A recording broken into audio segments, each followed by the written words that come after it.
Hello, everyone, and welcome to Government 340 Central Asian Politics. Today, we will be discussing ethnicity, nationalism, and conflict in post Soviet Central Asia. So, first, it is important for us to define what is nationalism. Nationalism is the idea or identification with a particular group, namely a state. Ideas on nationalism can differ quite greatly. So, one of the first divisions and definitions of nationalism comes from the idea about whether or not people's national identities are constructed or primordial. Primordial identities are often described as unchangeable and ever existent. Leaders often make claims towards primordial identities because they are able to use these to claim connections to the land, and they are able to claim primacy and challenge other groups for control of territory or resources. The reality, however, does not reflect primordial ethnic or national identities. Instead, not all groups are mobilized at all times, and different identities are salient at different times, depending on the political and economic situation in a state. So people may unify on the basis of class, ethnicity, profession, political party, etc. And these can all be mobilized at different times for different reasons. In modern politics, ethnic identity is one of the most common identifications that people and politicians use to mobilize a populace, but it's by far not the only means by which mobilization can occur. And the fact that identities are salient at different times means that what a person's national identity is can change over time. If you think back to the American Revolution, most of the rebels in 1776 viewed themselves as British. What it meant to be American was still developing. Their national identity prior to independence was British. And for a long time, colonists saw themselves as an extension of Britain itself. And this is what generated a lot of the animosity between colonists and Britain, was that the colonists viewed themselves as being treated unfairly for what were supposedly British citizens. And this comes into play a lot of times with nationalism, is that those national identities can change. And which group a person identifies with varies depending on what is happening in a particular region. So during the Soviet period, a lot of Central Asian states primarily identified via their Soviet identity, or perhaps they were more likely to identify on the basis of class. In the post-Soviet era, ethnicity becomes a much more salient means by which they can define their identity. Religion also comes into play here. So while elites might make claims to some sort of primordial national identity, these primordial identities are often constructed at the same time as they're being used. There might be some historical linkages to the land, but how it's being mobilized fundamentally changes how those groups have to interact with one another. Additionally, we have seen in the post-Soviet era that states will put different stresses on being co-ethnics. And the want for a homeland for a single ethnic group has been seen as a goal in a lot of these states, but keep in mind that they are multi-ethnic entities. So they've had to mediate this through that lens of being a multi-ethnic state. And this is when state building versus state seeking nationalism really comes into play. So a lot of times we're much more familiar with state seeking nationalism in the modern era. This is when you have a group that is attempting to split off from another state that has de facto statehood, that is trying to form a state around a given identity. From the US perspective, the Kurds in Iraq are very indicative of this type of state-seeking nationalism. You have a very large ethnic group that is a minority in several states that is seeking its own independent statehood that better reflects the wants and desires of the people who are living in that state. The breakup of the USSR largely occurred along ethnic lines, even though it did mimic those of the various republics. The breakup of Yugoslavia likewise happened along major ethnic cleavages, with groups claiming that they had the right to self-rule. In recent post-Soviet space in 2014, Russia claimed that Crimea had the right to self-determination on the basis of being a state-seeking nationalist group, a minority within the region. They've been very keen to protect Russian language speakers in both Crimea and especially in eastern Ukraine. They've used it in their policies against Latvia, in particular in the Baltics, since it has a very large and powerful Russian population, politically powerful Russian population. But on the other hand, we also have state-building nationalism. So this occurs within a state, and it operates off of this idea called the homogenizing imperative. So states have an interest in creating a singular identity, and this doesn't necessarily have to be ethnic. So in the United States, for instance, we are a multi-ethnic state.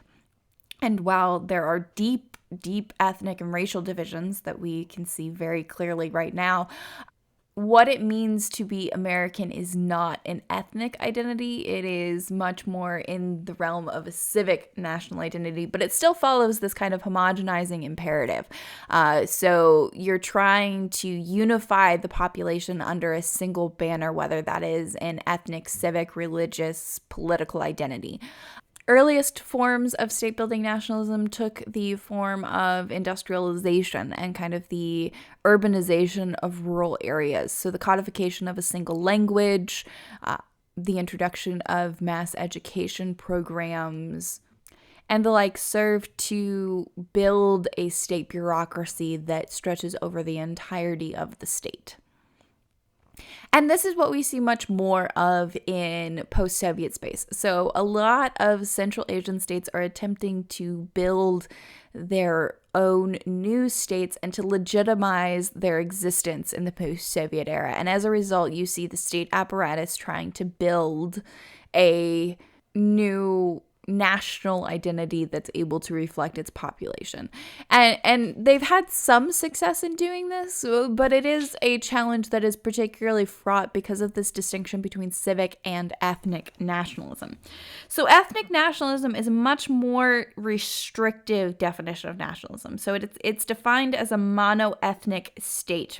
So a state for co-ethnics or a homeland for a particular group that creates a state to the exclusion of all other groups. While many states have been founded on the basis of ethnic nationalism being the driver for self-determination, many states are multi-ethnic states, or at the very least they have sizable minority groups. And as a result, there is a competing idea that's thought of as civic nationalism. This is much more closely linked to the idea of patriotism, more so than nationalism, although it shares many similarities with nationalism writ large. And it's a much more inclusive definition of who the state is for.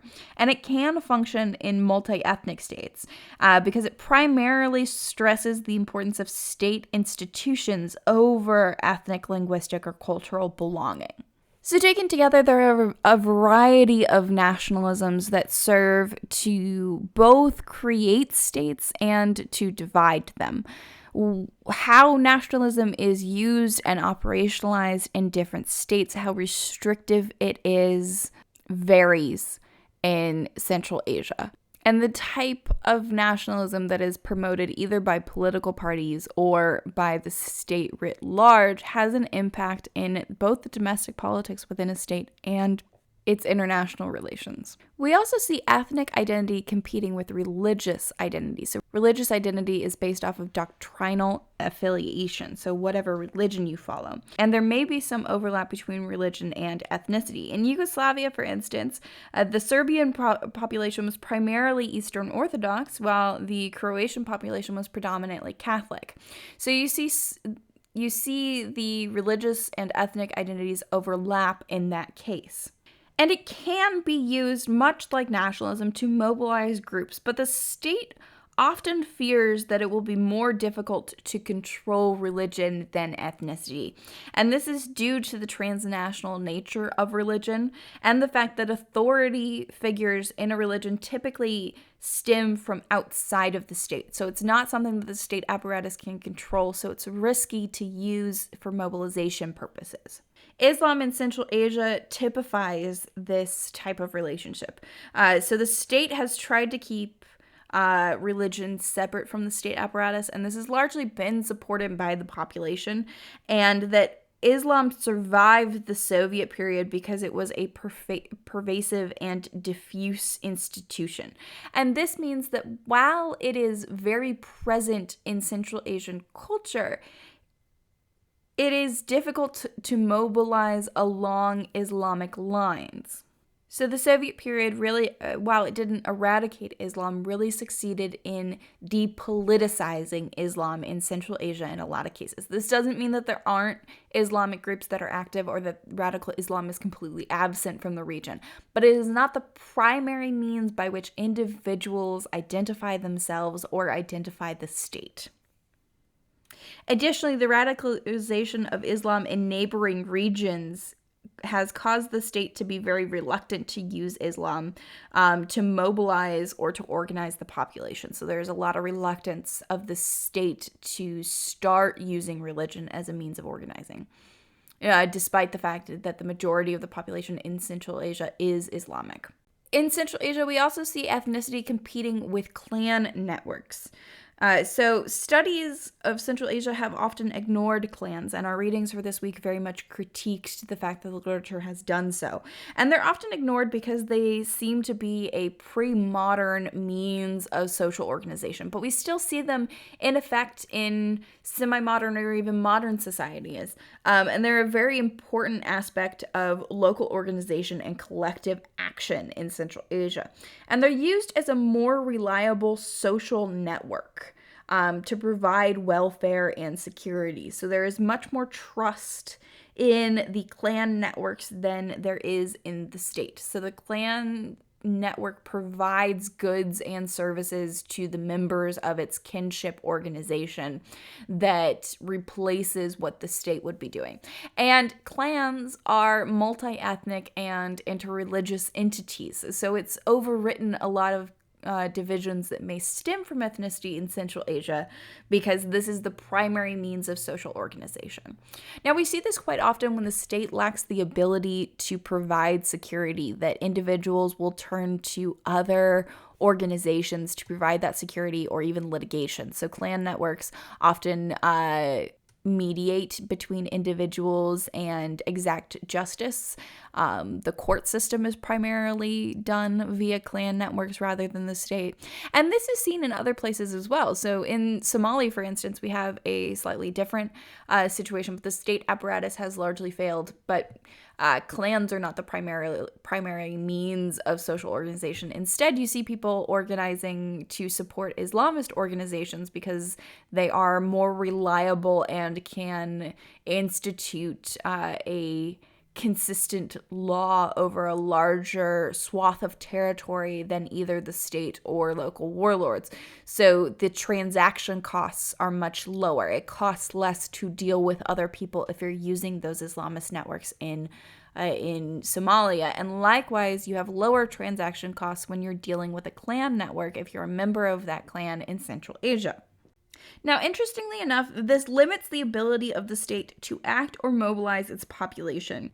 This echoes the ideas put forward by a political scientist named Joel Migdal, who writes that strong states, so states in which the apparatus and bureaucratic network is strong and able to penetrate society and exact change, have weak societies, so the local leaders are not strong. Conversely, when you have a strong society, so you have dense social networks between individuals below the level of the state, then the state is weak because it has to mediate its control of regions through these various local leadership networks rather than being able to exert its control directly. And we see this quite often in Central Asia. So people identify with their clan more so than they do with their ethnicity, or even sometimes more so than they identify with the state itself. So this overwrites a lot of the more nationalist leanings of the state apparatus. So while the state may be weak in these cases, society is strong. However, despite the fact that clans have a tremendous amount of political power in Central Asia. States in Central Asia do tend to favor their own titular ethnicities. So if you are ethnically Uzbek in Uzbekistan, you have more political, economic opportunities than if you were Uzbek in any of the other republics, and likewise for Kyrgyzstan, Kazakhstan, Turkmenistan, and Tajikistan. There's also a pattern in Central Asia of states reaching out to aid co-ethnics. So, for example, in the Tajik Civil War, Uzbeks sided with the PF primarily, so the pro-government forces within Tajikistan. And the PF received a good amount of aid from Uzbekistan, probably primarily due to the fact that their forces were the side that had the majority of the ethnic Uzbeks. But it's difficult to identify co-ethnics at times in Central Asia because the people are multi-ethnic. So we have high degrees of intermarriage, and there are a lack of clear ethnic boundaries between communities. Additionally, when the Soviet Union was drawing the borders of the various Central Asian republics in the USSR, decisions were made that left ethnic exclaves in other regions and states on purpose.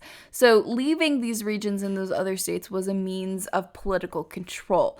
So if you have an Uzbek population that is primarily located in Uzbekistan but has communities in Kyrgyzstan and Tajikistan, then the Uzbek population has a much more difficult time mobilizing on the basis of ethnicity against the USSR than if all of the ethnic Uzbek population was located in a single republic. And this was done very explicitly to maintain Soviet primacy in multi-ethnic regions.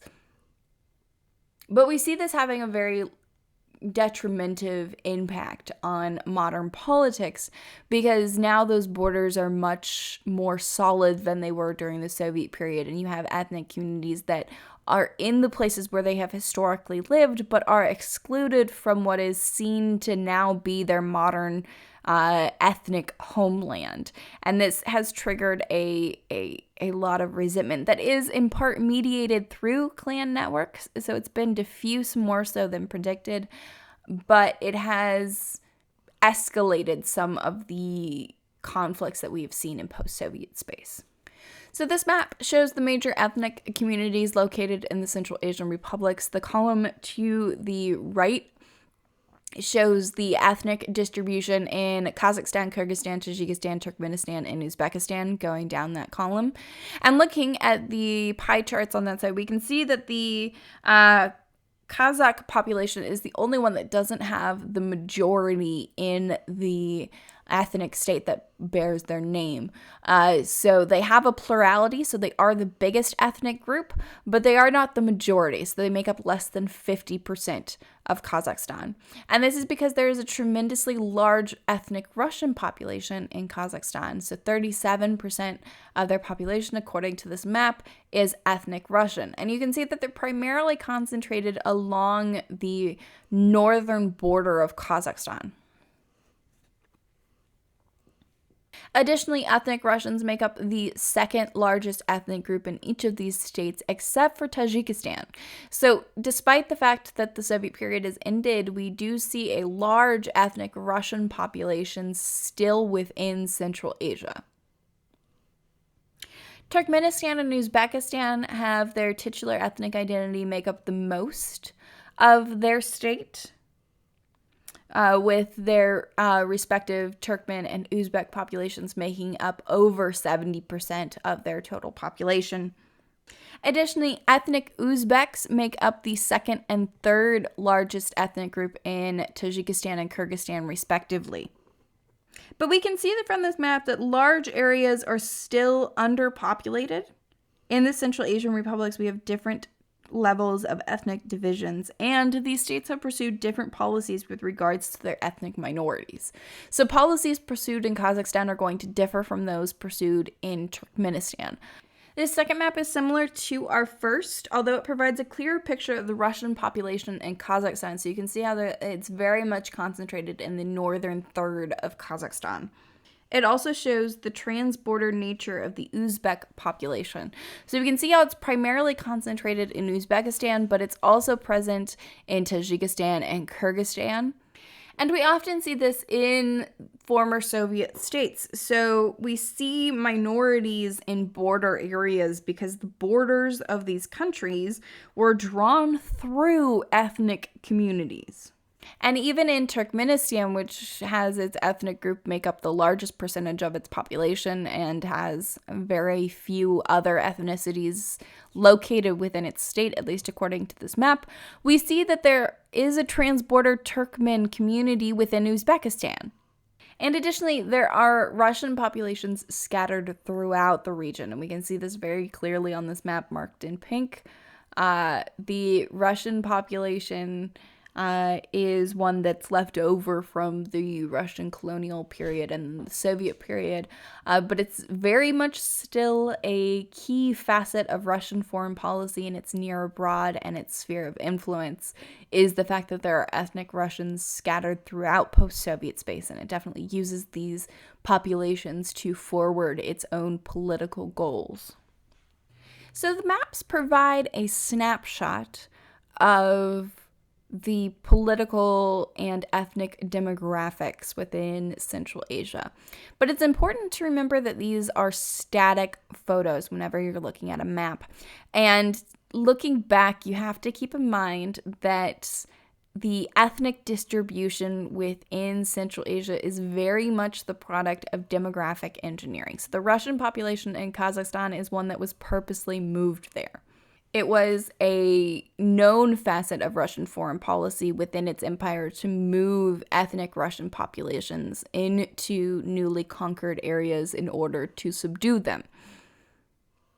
And the Tsarist conquest of Central Asia largely viewed the region as a location to put newly freed serfs from the Russian interior to alleviate population concentration concerns within Russia. And we really see two processes going on in Central Asia. We see one that is demographic engineering. So this is the moving of populations by the state to create a demographic makeup in regions that more accurately reflects its policy goals. And the second is diaspora politics. And diaspora politics can be triggered by demographic engineering. So one aspect of demographic engineering is that you might create a diaspora community. So you might move a population somewhere else. But you also see diaspora politics differing across post-Soviet space and how now present-day countries are treating these populations that are located outside their borders.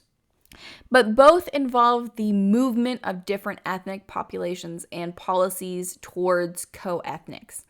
And what is key here is that we generally see different ethnic groups in the center versus the periphery. And this comes into play more so with demographic engineering than diaspora politics, where one ethnic group controls the center and is attempting to secure regions of its periphery, so the borders of the country. So it's attempting to place loyal co-ethnics into regions where it views itself not to be the majority, so in those far-flung regions. And specifically with demographic engineering, we see the state looking to move co-ethnics from the center to the periphery explicitly to shore up vulnerable borders. So there is a clear political desire to do this that is geared towards preventing potential international conflicts. It is less clear what the political goal with diaspora politics should or could be. It can seek the return of previously expelled populations, but it can also look to support diaspora communities in other states. International relations is still a key component of diaspora politics, but it is also driven by domestic political policies as well, more so than demographic engineering. Demographic engineering is specifically geared towards threats of secession and cross-border insurgencies. And typically speaking, both secessionist and explicitly cross-border insurgencies have external support. So they are trying to prevent isolated border communities in regions that they have less claim to or are more vulnerable to exit from being able to do so. With diaspora politics, a competing goal, though, is the creation of a national identity. So this may be a byproduct of demographic engineering, where you have a more homogenous state after you have moved populations. But it is explicitly the policy of a lot of diaspora politics because you are attempting to set a domestic and international policy with regards to a specific ethnicity and what the state's role or obligation with regards to co-ethnics is. So in their piece on demographic engineering, McNamee and Zhang look at the impact of the Sino-Soviet split on interethnic relations between Chinese and Russians. So the split happened between 1959 and 1982, and in their view represents a critical juncture in the relation between the Soviet Union and the People's Republic of China. So with the split, a once pair of allies became instead hostile powers to one another, which allowed them to examine how countries react to having a hostile country on its border, and how this impacts potentially vulnerable border regions and state policy with regards to ethnic distribution. So they're looking at several key independent variables in this piece. So the first one is contiguous borders with a hostile power, and this is seen after 1959 between the USSR and China. So what was once a peaceful border then became a border between two potential enemies. And they're also interested in non-natural borders. So their theory is that non-natural borders are more vulnerable than natural borders. So natural borders are marked out by rivers, bodies of water, mountains, things that are difficult for people to traverse. Non-natural borders, however, are easy to cross. So these are much more vulnerable because you have a high movement of people across that border, or you could have a high movement that the state cannot necessarily track. And thirdly, there is this idea of fifth column minorities. So this is the idea that co-ethnics of the hostile power located within the state represent a political threat to the state itself. So they will act as a means for the hostile power to infiltrate the state and serve to forward that hostile power's goals within the state. They also look at an alternative hypothesis, which is past border disputes, so that you're more likely to see demographic engineering not when you have these other three variables, but instead in regions where you have seen past disputes over borders. So when borders are contested between two states, that's when you'll see them using demographic engineering techniques, not when you see the other three.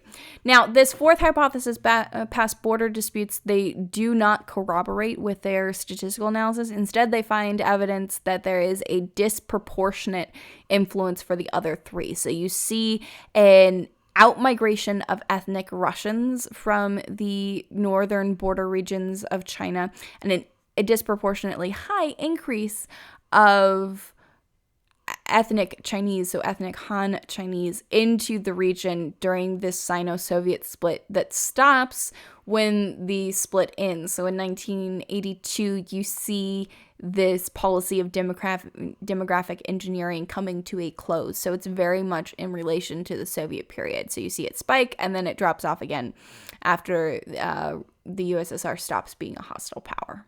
And how do states engage in demographic engineering? So the first is the removal of populations. So this can either be in-migration from periphery regions to the center, or it can take the form of ethnic cleansing, or even deportations.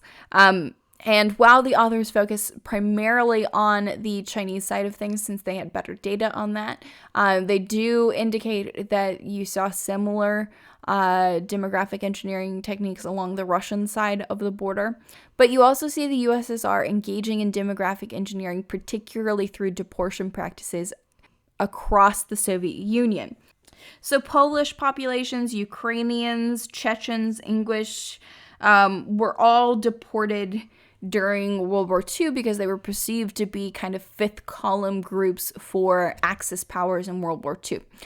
These groups have since been able to come back, but it was a very traumatic experience for a lot of these populations. And a lot of them were moved into Central Asia.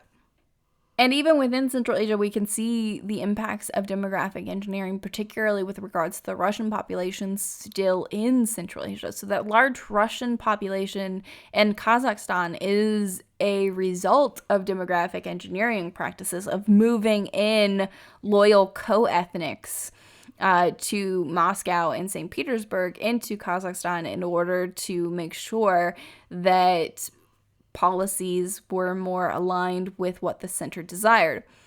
It is also important to note that the largest Russian populations are located in Kazakhstan and Kyrgyzstan, which coincidentally enough were the two Central Asian states most closely linked to the Soviet military-industrial complex.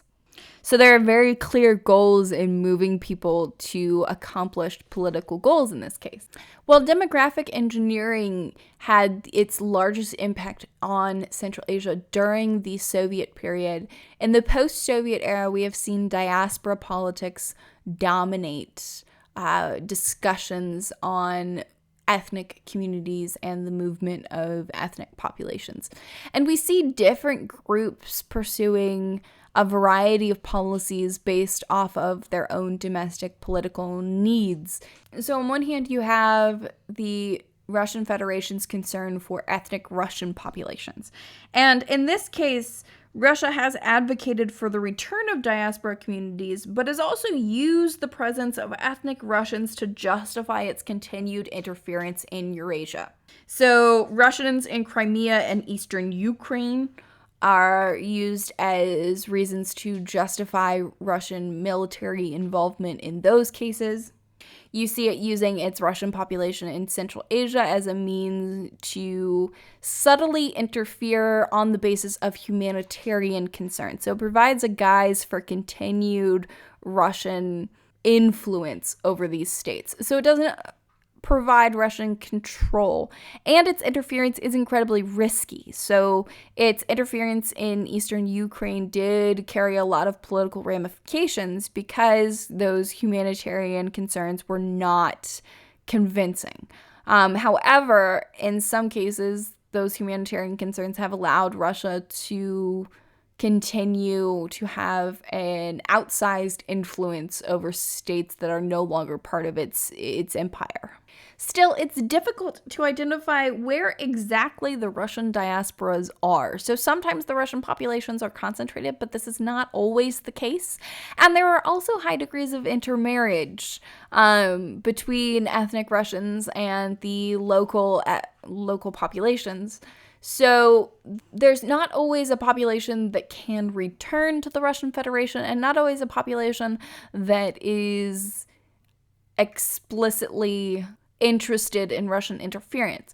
But the presence of ethnic Russians alone means that Russia can justify its continued interference. And the fact that the Russian Federation has used the presence of ethnic Russians to interfere in the politics of other independent states has very much impacted how ethnic Ukrainians and ethnic Kazakhs try to treat their co-ethnic communities. So they're very wary about pursuing any extreme policies with regards to diaspora communities located abroad, because if they do so, then it may justify Russian interference kind of on a quid pro quo basis. So if Kazakhs reach out to diaspora communities and try to provide aid in the Russian Federation, then the Russian Federation may attempt to reach out and do similar projects with the ethnic Russian population in Kazakhstan.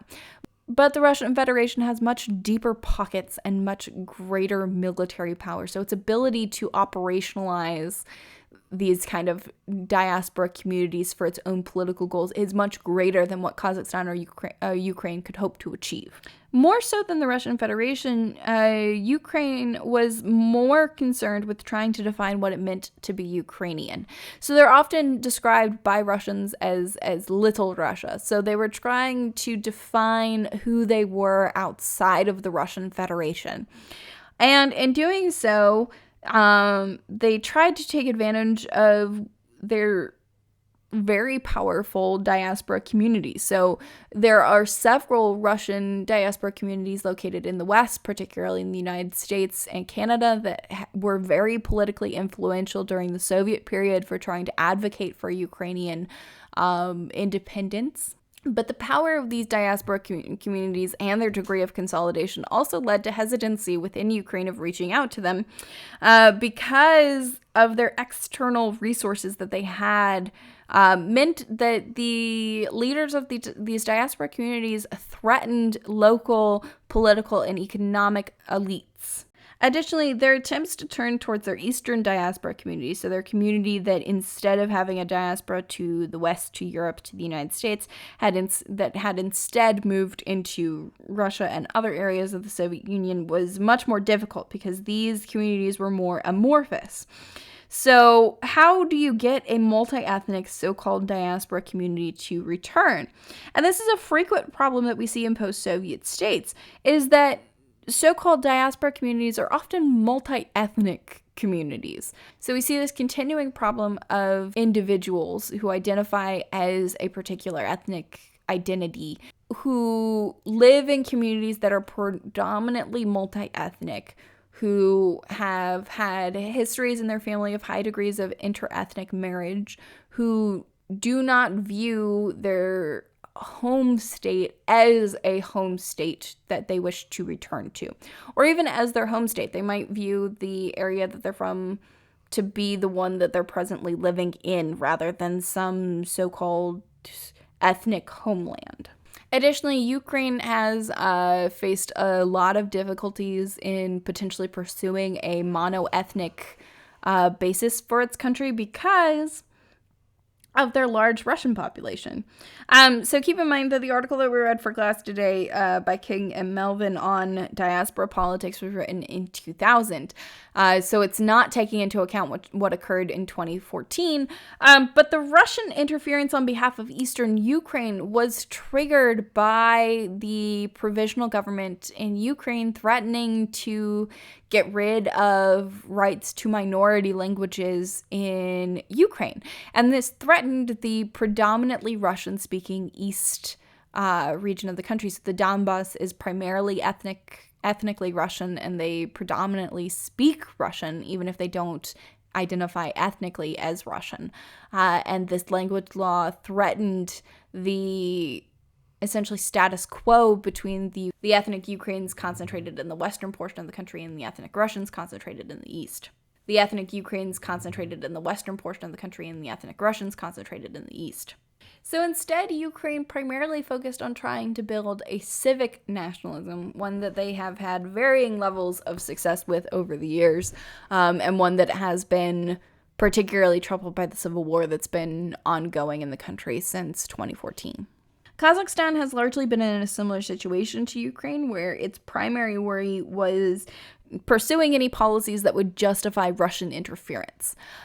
They are also worried about interference from other Central Asian states. So while there may be ethnic Kazakhs located in other countries of Central Asia, there are Uzbek, Kyrgyz, Tajik, Turkmen minorities in Kazakhstan that the Kazakh government does not want to justify those host states' interference in its own policies. But ethnic Kazakhs also did not represent a majority in their own state. So there was an intense desire to remedy this fact. And remember that they are the only republic in Central Asia that does not have its titular ethnic identity make up the majority of its population.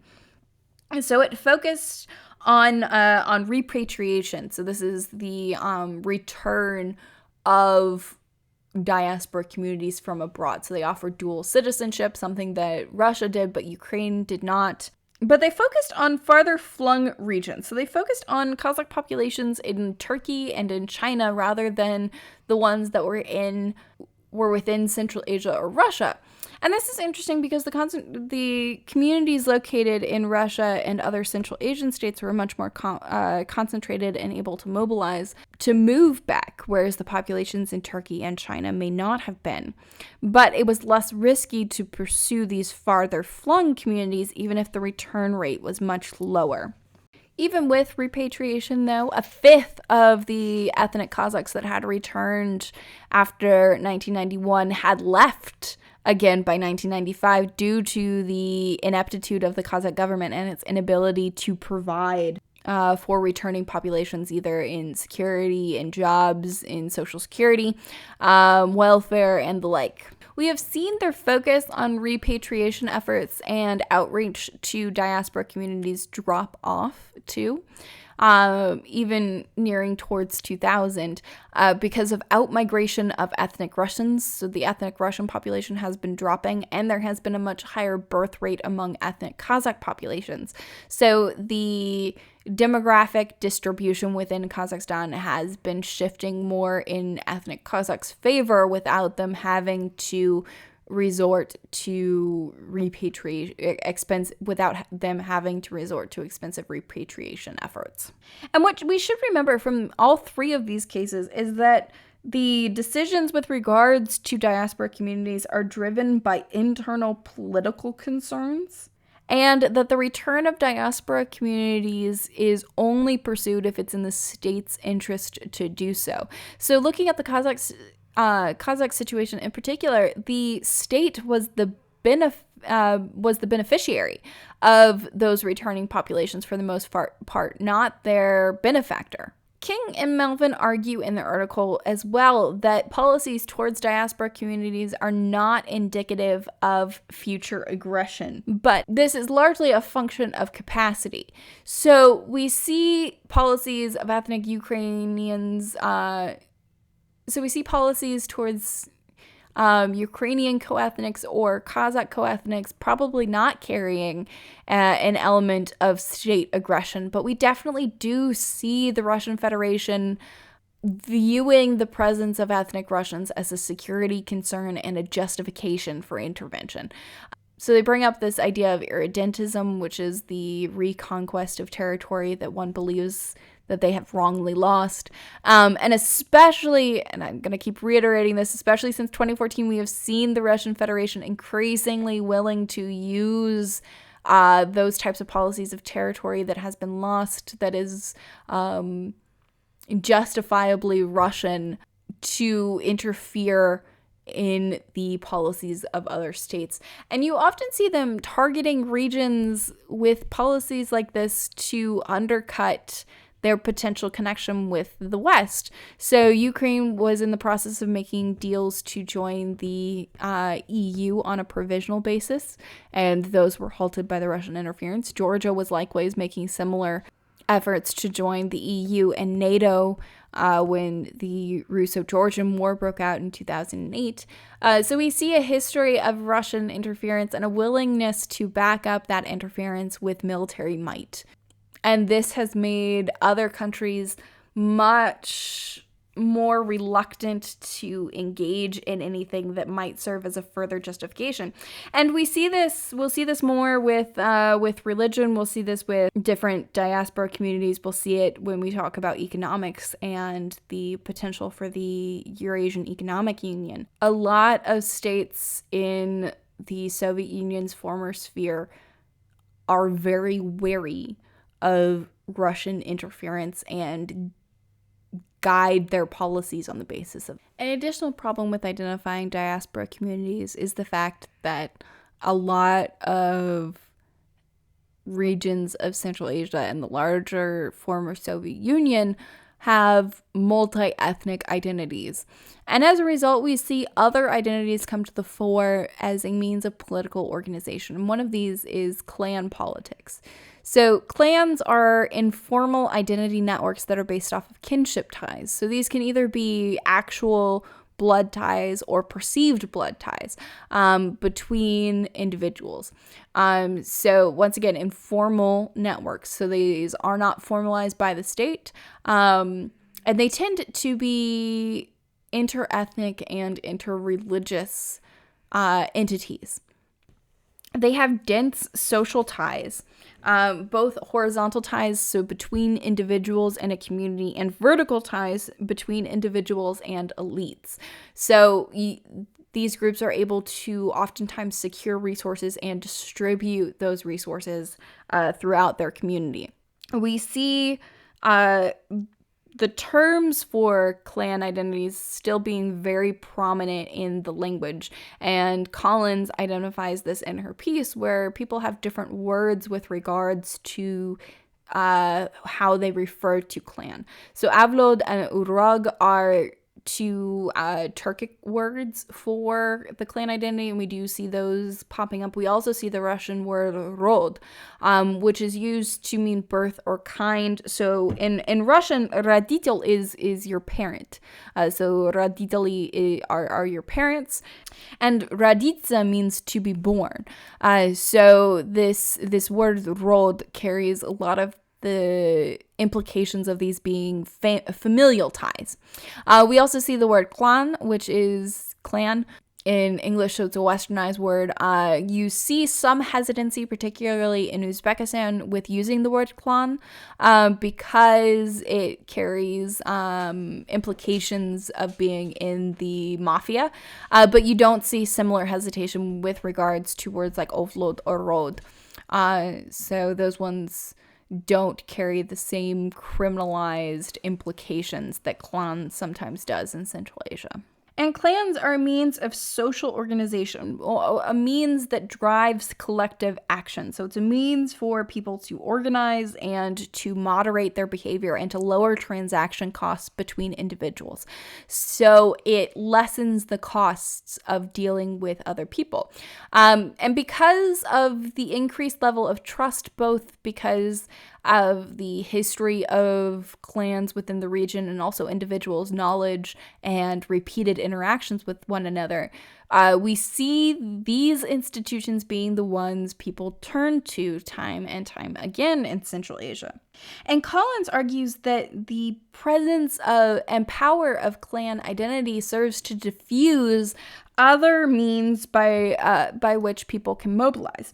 So we do not see much ethnic mobilization, or we at least see far less than what was predicted in the 1990s in Central Asia. And it far less than what was assumed to occur. And part of this is that people identify more so with their clan than with ethnicity, and these clan units are on a whole smaller than an ethnic group. So while they do engage in collective action, they are not mobilizing to the same degree against the state as an ethnicity might. And they're largely able to continue operating within the state because the state lacks the capacity to kind of override the power that clans wield. And there are some attempts with which they can do so. So they sometimes replace local leaders or bring in non-clan authorities, but these often have little success because they lack that element of trust that is required for state institutions. These clans are also very different from another means of organization that we see in post-Soviet politics, which is this idea of patronage networks. So patronage networks are very common in clientelistic politics. So you typically have a patron and a client, and the patron provides things for the client in exchange for oftentimes political favor. So it is placing allies in positions of political power on the basis that they would be able to provide you with cover for like continued economic performance or to turn a blind eye against corruption. And this uses economic resources and political resources to fund state corruption, essentially. But patronage networks are highly dependent on economic output. So if the patron lacks economic resources so that they can no longer fund the client for some reason or another, then patronage networks collapse. It is based entirely on this exchange of goods between and cash between individuals.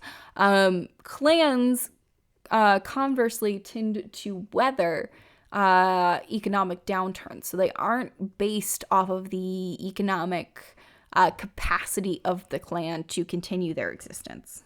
And once again, we've seen that clans are oftentimes able to overrule state authority, or at the very least, individuals are much more hesitant to go to the state to resolve issues or to receive goods.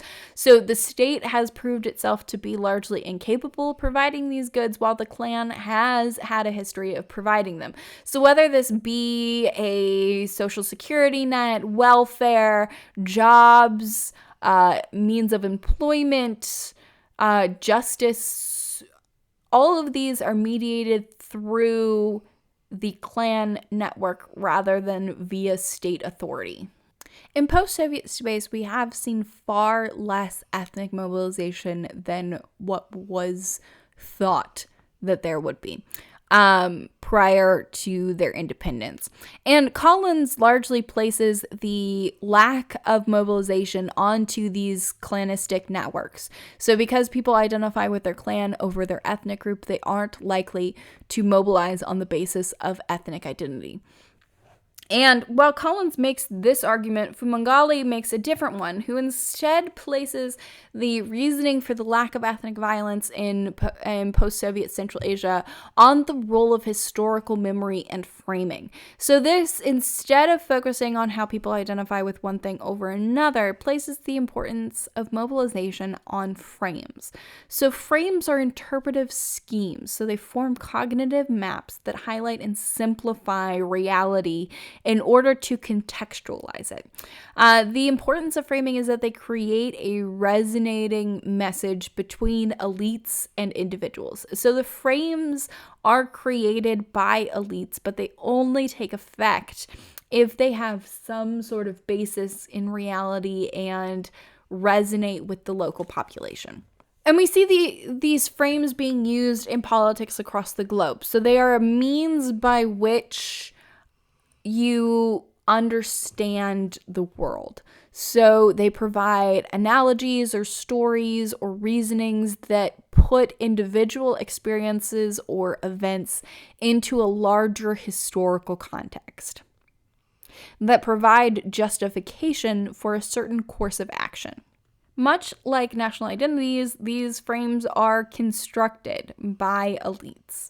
And we see them not only in Central Asia, but also in the United States. So anytime the United States is gearing up for any sort of conflict, you will see politicians framing those events with some recall towards historical memory. So when gearing up for a potential war effort, some politicians may cite the experiences of Vietnam. Others might cite Desert Storm. Still others might cite the experiences the U.S. has had in Afghanistan and Iraq in the early 2000s, or even just cite back to the threat posed by 9/11. And we see these a lot.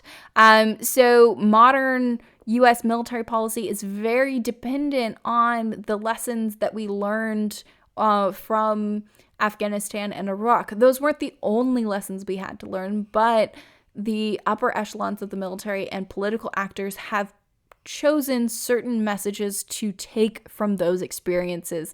And the way that they frame those events, the way that they portray it, has impacted how the U.S. has moved forward with different policy goals. And we see this taking place in a lot of Central Asian states where people will use framing to either mobilize or in some cases demobilize a population. And specifically, Fumagalli is looking at the Uzbek mobilization. So the Uzbek population is the largest Muslim and non-Slavic group in the former USSR, and it has several minority groups located outside of Uzbekistan. So 78% of the population of Uzbekistan is ethnically Uzbek, but ethnic Uzbek populations make up 15.3% of the population in Tajikistan, 13.8% in Kyrgyzstan, 9.2% in Turkmenistan, and 2.4% in Kazakhstan. And this has triggered a lot of post-independence challenges, because prior to independence, these groups were able to move across borders. So the borders within the Soviet Union were much more porous than the borders that are now present between independent republics. And because of the presence of the Uzbek SSR, you saw the ethnic Uzbek populations within the other republics not receiving any special protections, the idea being that they could receive those protections in Uzbekistan if they moved, and movement was not as restricted within the Soviet Union. However, a lot of these communities chose not to return, viewing where they had lived as their historic homeland. And because the borders being drawn by the Soviet Union were, by large means, artificial, the places where ethnic Uzbeks were living in Tajikistan and Kyrgyzstan and Turkmenistan had been historically where those groups had lived. So those villages, those clans, those networks had existed in those locations longer than the Soviet period. And this is in large means why they reject terms like diaspora or national minority, because these terms undercut their claims to the land that they live on and the resources that they control there. So they instead like this term historical nation because they feel that this reflects their place within Tajikistan and Kyrgyzstan in particular, more so than either diaspora or national minority. So they do not view themselves as groups that have left Uzbekistan because they have lived in those locations longer than the borders of Uzbekistan have existed. While there has been far less ethnic conflict within Central Asia than what was originally predicted, we have still seen ethnic conflicts in post-Soviet Central Asia. And these conflicts have been primarily concentrated in Kyrgyzstan and Tajikistan. So in Kyrgyzstan, we saw riots break out prior to their independence in June of 1990. And these riots were happening largely alongside the fomentation of independence and were focused in South Kyrgyzstan, primarily concentrated in the cities of Osh and Uzgen.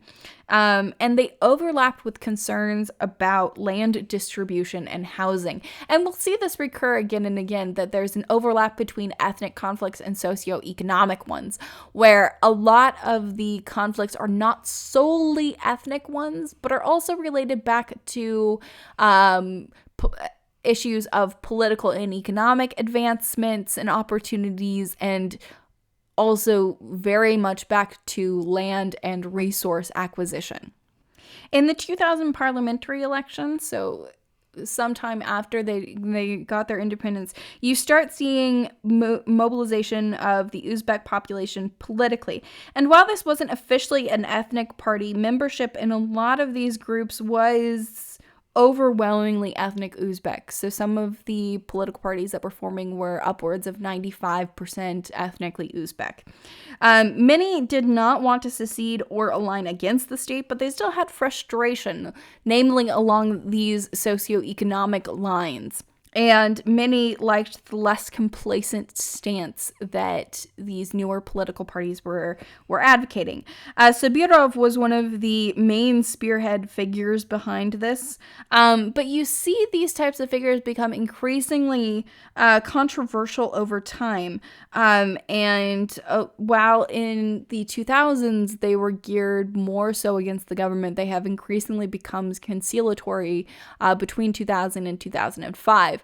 In the 2005 Tulip Revolution, you see a large number of ethnic Uzbek groups being discredited due to their alliance with the Akayev regime. And as the state's power began to falter over the course of the Tulip Revolution, you see growing escalation in ethnic tensions, particularly in the South. And it is a key thing to note here that we see government stability and ethnic tensions being inversely related. So when the government is stable, we see far fewer ethnic conflicts and ethnic tensions escalating to violence than when state authority is unstable. So when government figures start to decline, we see a rise in ethnic tensions as an outlet for violence. And once again, in Kyrgyzstan, we have seen a great overlap between ethnic and socioeconomic issues, especially with regards to land rights. And a lot of groups in Kyrgyzstan were fearful of the future. So they aligned with Akayev primarily because he was supportive of minority groups, and they feared a more nationalist leader to follow Akayev. This doesn't mean that they liked Akayev or his regime, but they feared a worse one that would explicitly target ethnic Uzbek population. So we see an intense amount of fear and uncertainty within the ethnic Uzbek population in Kyrgyzstan about their future position within the state.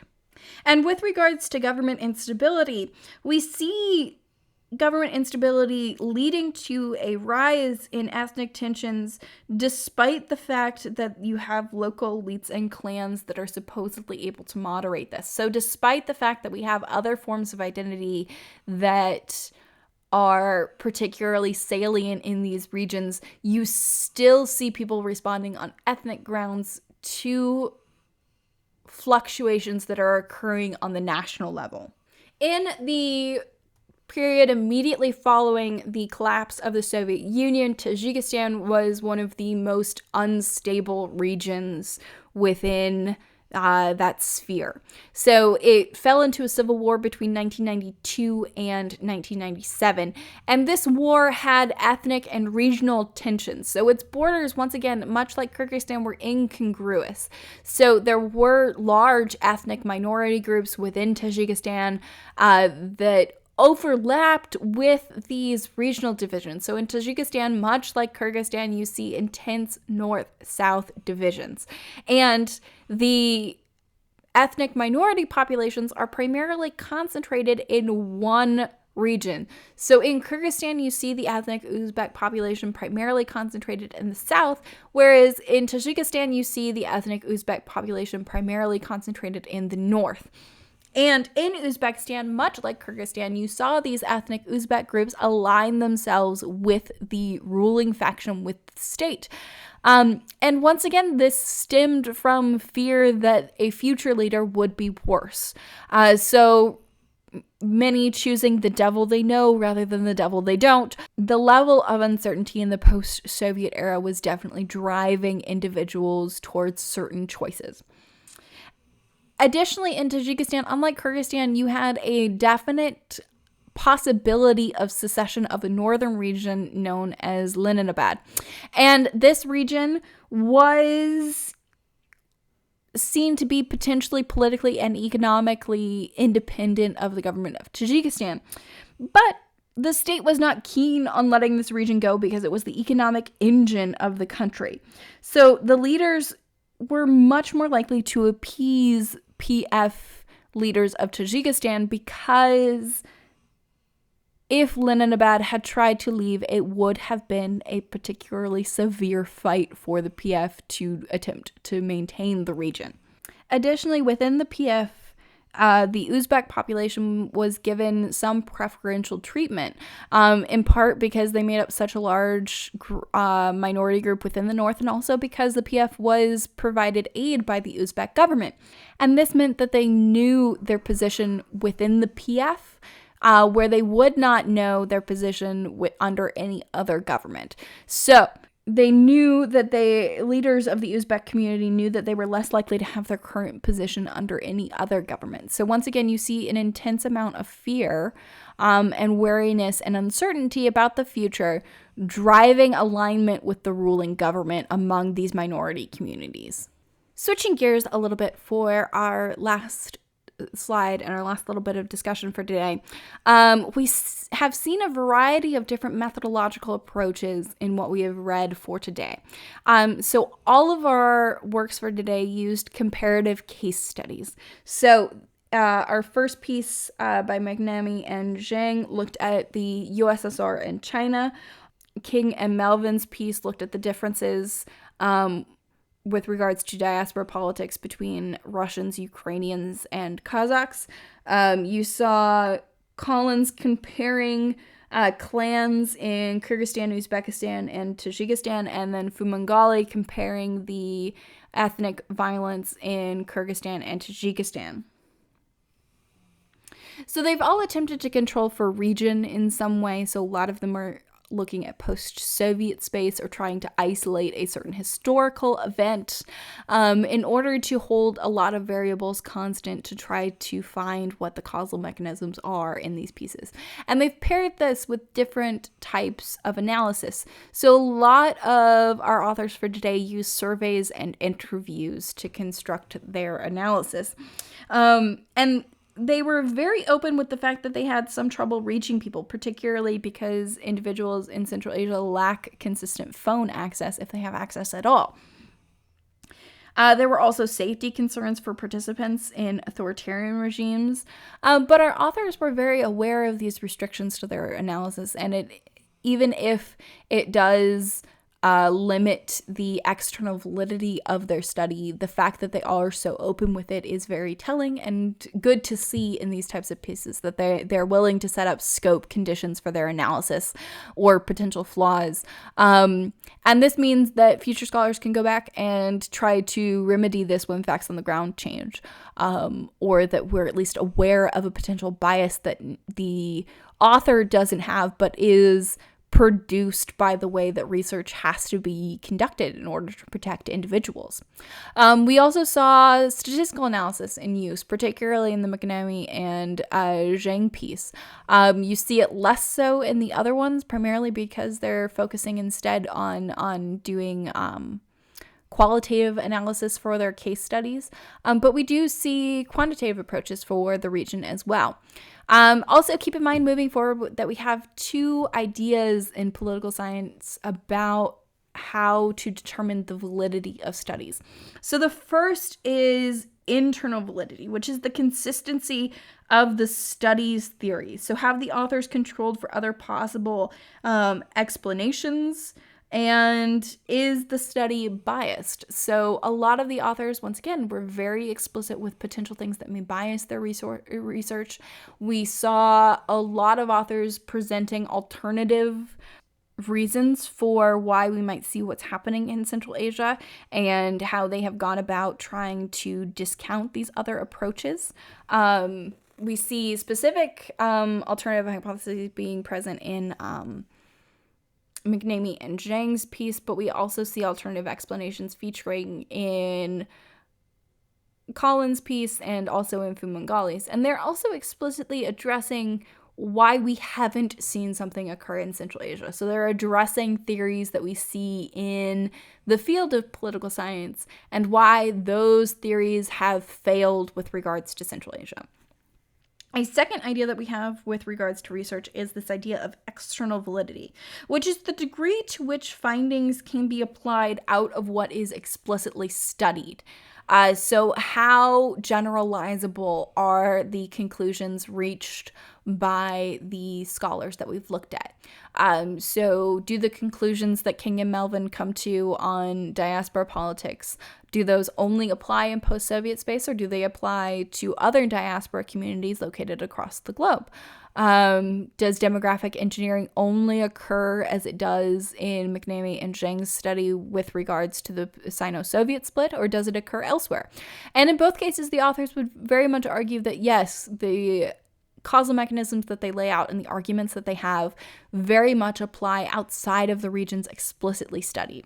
And this is something to keep in mind as we move forward. To what degree are the conclusions about Central Asia able to be applied to regions other than Central Asia? Do we have generalizable theories coming out of the work on Central Asia? And oftentimes the answer is yes. And think of how much other political science theories can be applied to the region. So even if a piece is not explicitly studying Central Asia, the conclusions reached there may still have influence and impact and usefulness in explaining the political dynamics within Central Asia. I look forward to discussing your thoughts on these topics on Thursday. Also, you will have to forgive the snoring that kind of sounds like it's on this video. Both of my dogs insisted that they needed to be in my office with me while I worked, and they are now both asleep on the floor. See you all next class.